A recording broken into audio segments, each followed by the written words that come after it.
O Internacional vai trabalhando o seu futuro, tanto dos jogadores que estão no CT e no departamento de futebol, como os atletas que vão voltar de empréstimos. E os futuros estão praticamente definidos, tanto de quem está e quanto de quem volta. E nós vamos conversar sobre isso e vai ser agora. Então tu sabe, fica comigo depois da vinheta.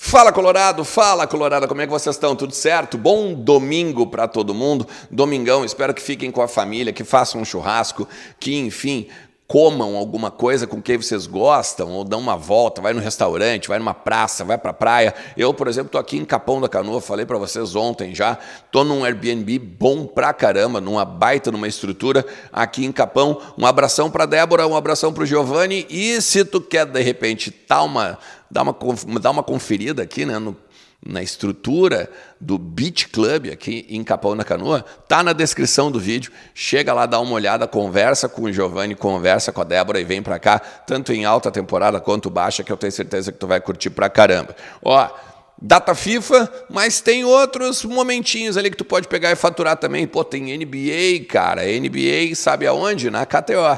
KTO.com. Bota lá uns pila no bolso com o meu cupom, inclusive. Vai te faz teu cadastro. Usa o cupom Ernest e garante 20% de free bet no teu primeiro depósito. KTO.com aqui é a minha parceira. Eu sempre falo para a força da KTO, beleza? Eu quero falar com vocês sobre futuro. Basicamente do Internacional, porque tem alguns jogadores que já estão bem encaminhados, outros que estão voltando de empréstimo agora para o Beira-Rio, mas que também estão basicamente encaminhando aí as suas, vamos dizer assim, carreiras, né? Porque não vão ter chance dentro do Beira-Rio. Talvez tenha um deles, mas a gente vai falar sobre eles agora, tá? Fica comigo até o final do vídeo, te inscreve também no canal, ativa a notificação que ajuda pra caramba o meu trabalho, beleza? E aí toda vez que entrar um conteúdo novo por aqui, estoura no teu celular. Eu quero falar com vocês então dos 5 jogadores basicamente que estão encaminhando já a continuidade dentro do Beira-Rio.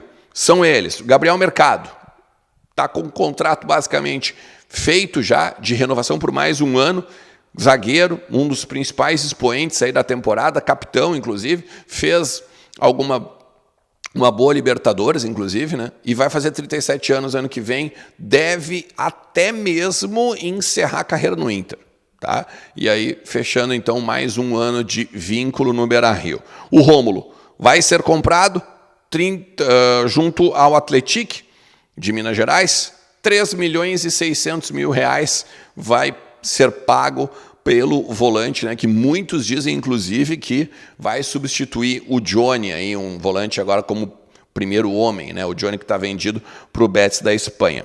Mas o Dalbert, que a renovação automática está praticamente encaminhada também, ele tinha bônus, né, por minutagem, e que aí a partir dessa minutagem seria o contemplado, vamos dizer, com um novo contrato, uma continuidade dentro do Beira-Rio. O Dalbert que vem jogando aí os últimos jogos, mesmo que contestado, mesmo que um problema no joelho, agora deixei ele meio ainda na dúvida se vai estar no jogo contra o Red Bull Bragantino.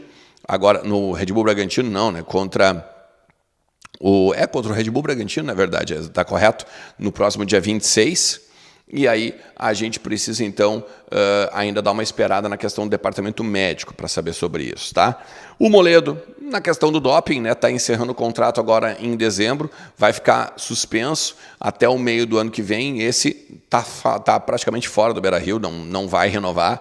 De repente, no ano que vem, pode vir a fazer alguma outra coisa, mas neste momento está praticamente encaminhada a sua saída do Beira-Rio. E o G. Dias também, né, que está dando adeus aí, que talvez não tivesse nem bola para vestir a camisa do Internacional, né? Um cara que se destacou do Caxias, ok, mas vamos falar sério, né? Já tem mais de 30 anos, vai fazer 33 ano que vem e não devia nem ter vindo para o Internacional, né? Foi talvez uma ilusão coletiva dentro do departamento de futebol, né? Pedido do Mano Menezes, inclusive, na época em que o Internacional falava muito nos microfones de subir régua, né? O que menos se subiu foi régua naquele momento. Ó, só que tem outros jogadores, outros atletas, são 6 que estão emprestados. E aí aqui a gente tem, por exemplo, 2 laterais. Um deles, o Heitor. O Heitor que está voltando do Mirassol, Mirassol, fez só 3 jogos como titular pela Série B. Esse é um que certamente não vai ter seu futuro ligado ao Inter, não vai estar no Beira-Rio, não vai ganhar chance, deve estar sendo negociado também ou por empréstimo ou até daqui a pouco em definitivo com outro clube. Neste momento não tem nenhuma chance do Heitor ser aproveitado. Paulo Vitor, né, que também foi contratado junto ao Vasco naquele negócio envolvendo o Zé Gabriel e tal, hoje ele está no Ceará. E jogou 11 jogos como titular, lá na Série B, inclusive, o Ceará, né? E esse tem grande chance, talvez, até de ser negociado com o Clube do Nordeste. É meio que consenso também no Beira-Rio que não vai ter oportunidade, não vai ficar para 2024 e nem vai seguir aí, né, a continuidade do seu contrato. O Inter, claro, busca uma compensação financeira, pelo menos para que seja um mínimo, né, que ganhe e não fique pelo menos tentando ser um 0-0 aí na questão financeira, Paulo Vitor. O Baralhas, né? Esse aqui é um absurdo. O Internacional traz o Baralhas do Atlético Goianiense, paga 5 milhões de reais.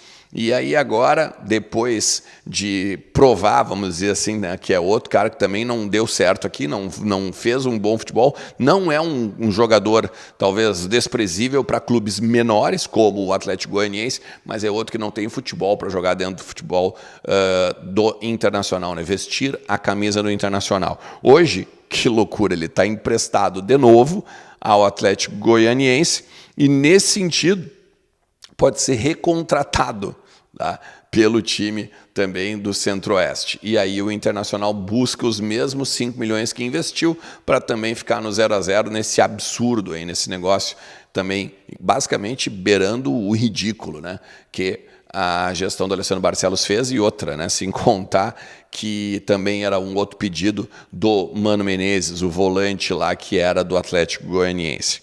O Cadorini talvez tenha sido a maior ilusão, né, dos colorados, porque teve alguns momentos bons, inclusive quando era da base, ainda não estava totalmente no profissional, depois ele ganha a sua oportunidade no profissional, chega com um percentual de gordura acima do, vamos dizer, não é nem do permitido, né, mas do esperado após as férias e tal.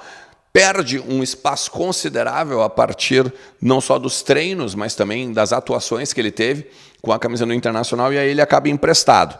Ele vai para o Coritiba, depois joga no Ituano. E aí ele tem 4 gols em 14 jogos lá no Ituano, nessa temporada, emprestado, e tem até umas sondagens do exterior, claro, que de mercados não só emergentes, mas bem menores, né, da Europa ou, de repente, até mesmo da Ásia. Mas, neste momento, também, Cadorini não vai ser aproveitado na temporada de 2024. Ele que o Internacional, depois de uma passagem pela base, foi comprado por R$1 milhão, né? Não só naquela passagem da base, mas quando ele estava fazendo bons jogos pelo profissional. Também tem mais um, né, que é o Peglow, o John Peglow, que chegou aí para o Porto B, fez uma passagem pela Europa, não conseguiu se consolidar lá, né, e acabou voltando. Não teve, óbvio, como ser aproveitado aqui no Beira-Rio e acabou emprestado, tá, para o Sport, naquela negociação em que o Riquelme, né, que é talvez a joia lá do time também do Nordeste, veio para a base, o Riquelme, só que o Riquelme também não contribuiu muito ainda do que era esperado aqui. Então, esse ainda está muito incipiente o seu futuro, porque daqui a pouco ou ele pode ser negociado em definitivo com o Sport, e aí teria que ver essa questão do Riquelme e tal, ou então voltaria para buscar um outro futuro, né? Um outro centro, ou daqui a pouco servir de moeda de troca para alguma negociação no Internacional, e assim as coisas poderiam ser definidas. Ele é o mais, vamos dizer assim, incerto, né? Porque não se sabe se fica no Sport, se aparece, de repente, alguma outra negociação e algum ponto aí importante em termos de valores de mercado, né? Ele pode ser uma moeda de troca em algum outro ex-centro que o Internacional possa vir a fazer. E por último, cara, o David. Esse aqui é o mais doido que a gente pode pegar e conversar. Porque, olha só, o David, ele foi comprado junto ao Fortaleza, ele foi 35% por 11 milhões. 35% dos direitos econômicos por 11 milhões de reais. Ele vem, até faz uns jogos consideráveis, só que ele tem uma lesão e acaba, basicamente, perdendo o seu futebol, né? Não consegue encontrar o mesmo futebol que ele até teve um certo destaque, mas no Campeonato Gaúcho, né? Não esquecendo disso. Lá, inclusive, no Campeonato Gaúcho, ele tem 2 gols, inclusive, com a camisa do Inter, contra o Aimoré e um até contra o Grêmio, num Grenal, tá? E faz 39 jogos com a camisa do Inter. Aí ele acaba emprestado para o São Paulo, a pedido do Rogério Ceni. O Rogério Ceni gosta muito dele e tal, veio para o São Paulo, até joga algumas partidas como titular, só que acaba também no banco de reservas. Olha só para ter uma ideia de como ele jogou semelhante até ao que jogou aqui no Inter, tá? No São Paulo. Ele fez 39 jogos e 5 gols com a camisa do São Paulo. Só que aí agora o Rogério Ceni foi para o Bahia e o Rogério Ceni também deu o nome dele para os diretores do Bahia, a fim de que contratem ele em definitivo. Então, daqui a pouco tem primeiro o São Paulo, que tem a prioridade, pagou 1 milhão no empréstimo do David, né, para o Morumbi. O Inter quer, no mínimo, mais 1,5 milhão, 2 milhões de dólares para vender no definitivo, porque daí basicamente empataria, né, com o que comprou do Fortaleza, mas o São Paulo já diz que não vai fazer esse investimento. Daqui a pouco o Bahia pode vir a fazer, bom, daí são outros 500, mas nesse momento São Paulo já botou muito claro para a direção do Inter que não vai fazer esse aporte que o Inter quer, de quase aí 1,5 milhão, 2 milhões de dólares. E então espera o Bahia e de repente até mesmo a temporada de 2024, porque daqui a pouco pode ser aproveitado pelo técnico Eduardo Cudê ou o novo treinador que venha a ser aí, se por um acaso não ficar o Cudê, mesmo com o Alessandro Barcelos ou com o Roberto Melo, ou se o Roberto Melo trouxer um outro treinador, se for o Roberto Melo o vencedor da eleição. Enfim, muito se fala também num zoom do Beira-Rio da questão do Vojvoda, e o próprio David já jogou com o Vojvoda no Fortaleza. Então esse é o mais doido de todos, se a gente for falar em termos de futuro aqui, dos emprestados que estão voltando. Beleza? Se tu chegou até aqui, não vou só te agradecer, vou te pedir mais uma vez, deixa teu like, te inscreve aí no canal, vamos bater os 35 mil até dezembro e vamos continuar falando muito do Internacional por aqui, beleza? Não te esquece, a Pesto Comunicação é a parceira que pode te ajudar a levar a tua marca para um outro patamar. Daqui a pouco tu tem uma rede social aí que não está atingindo o público-alvo que tu quer, a Pesto Comunicação pode te ajudar. Vem junto, que tem até desconto. Fala com eles na descrição aqui no link que está na descrição. Valeu? Tamo junto, forte abraço, tchau!